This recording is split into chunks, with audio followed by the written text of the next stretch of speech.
Yo, man, what's good? Hit that like button. Frankie Diamonds TV, as always. Subscribe if you haven't subscribed.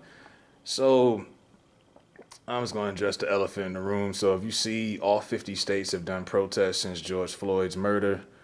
Fucking Utah, Oregon, Montana, it has more humans, more animals than humans. Rhode Island, I mean, you got some states that barely have any more than 5, 10% black population. And if you look at some of these protests, a lot of them is more white folks than black folks. And there's gonna be some black people are looking like kind of confused and kind of like, huh? Like don't sit here and act like you weren't surprised. And you're like, are they really out there? And at first you're like, okay, anarchist groups, looting. Some of that has kind of went down. You got white people out here just, at these protests, and they got their Black Lives Matter signs, and they're out there every day. And like I say, don't underestimate the power of quarantine. And I think if it wasn't for quarantine, you wouldn't see as many white people, let alone people out here. It's this long. It's been 2 weeks. But when half the country's unemployed and they're just sitting around, people want to come out and just be a part of something. So I think some of it is that. But I think the key factor in why so many white people are out there is white guilt. And white guilt is a term, by definition, individual or collective guilt felt by some white people for harm resulting from racist treatment of ethnic minorities such as African Americans by other white people. Most specifically in the context of American slave trade, European colonism. And you see it, and I'm like, that's the real reason I think a lot of them are out there. They're guilt. Now, you look at allies, usually someone who's your ally is someone who has a similar goal and they have been through some of the same shit you've been through. They can't necessarily be considered our allies because they haven't really been in our shoes or went through anything that we went through. Like I said in the Drew Brees video, this country has been very good to white people, not necessarily for us. So you're seeing a bunch of white people out there really out of guilt, going out there and protesting. And somebody said, well, what's the problem with that? The problem is I don't want white people to get it twisted and think that we want their sympathy. I don't want your sympathy if you're a white person. We just want equal treatment and equal opportunities because there's not enough sorries that you can come up with or apologies that you can come up with that's going to replace 400 years of oppression. 250 years of slavery, 100 years of Jim Crow, then civil rights until now. You're not going to be able to erase that pain. All of the hundreds of black men that got lynched across the South, all of the shit that we've been through, being locked out of generational wealth, the school system, everything that's been controlled, the way that they dictate that, the way that they put us out in the media, you can't sorry yourself. You could say I'm sorry to death, but it's not going to take anything back. So I just want white people to know, like, you can go out there, and I've seen them, doing some of their George Floyd tributes where one of them will lay on the ground and put their knee on some of them are doing it to be funny, but you don't have to sorry us to death because we're not asking you guys to come out there and support us, but we appreciate the good ones who are. It's a good look. It looks more, it's taken more seriously when all 50 states are in unison, and then you got even people overseas doing it. But we're not asking y'all to do it, and we definitely aren't asking for your sympathy and apologies. When I see videos of white cops kneeling with black folks and people are like, oh my God, he took a knee. I'm like, you fucking kidding me?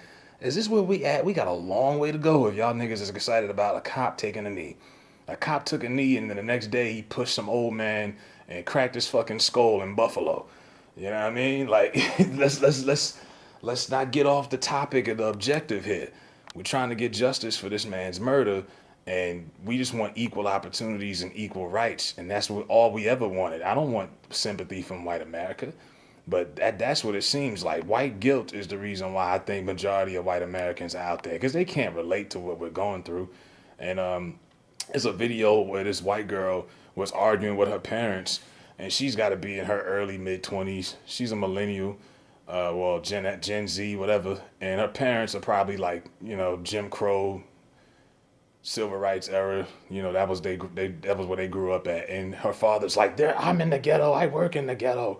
These people are thugs and thieves. These people don't, just that ignorant shit. And even though we live in an information age, there's still some people who've just been programmed to think that about us. And the white girl, she had to school her parents on systematic racism and oppression, and it's sad. And that's not the first. I've seen a couple videos out there like that. But yeah, white guilt is real. And I think that's the main reason outside of quarantine, you're seeing protests in Utah, South Dakota, Nebraska, I mean, Colorado. I mean, it's just like, what?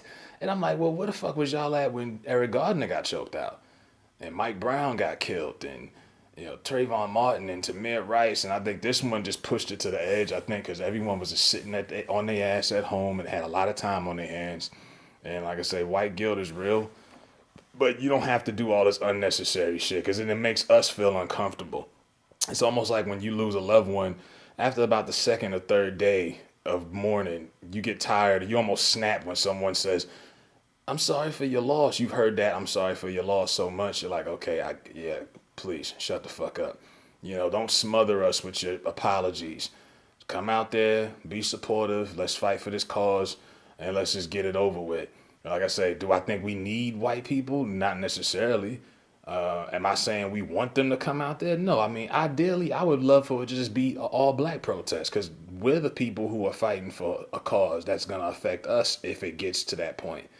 But when you do have this many white supporters, I just want to set the record straight. Like, you're not going to, don't smother me. We don't need your sympathy. We need fucking better education. We need better job opportunities. We need better neighborhoods. We need a lot of other things. Sympathy is not one of them. We don't need your sympathy. So, white folks, chill the fuck out. And, when it's all said and done, we'll see what goes on. But like I say, they're building up to this trial. Hopefully you get a guilty verdict, not a not guilty verdict, because this country, if you think this country's on fire now, if it's a not guilty verdict, this shit is going to hit the fucking fan. And I think when you look at all of the support that's going up, and like I say, they have a history of buttering us up with shit like this and then stabbing us in the back. So don't let your foot off the gas. But, white guilt, y'all got to chill on that shit. If don't come out there if you want some sorry shit. Just come out there and support and keep it a buck.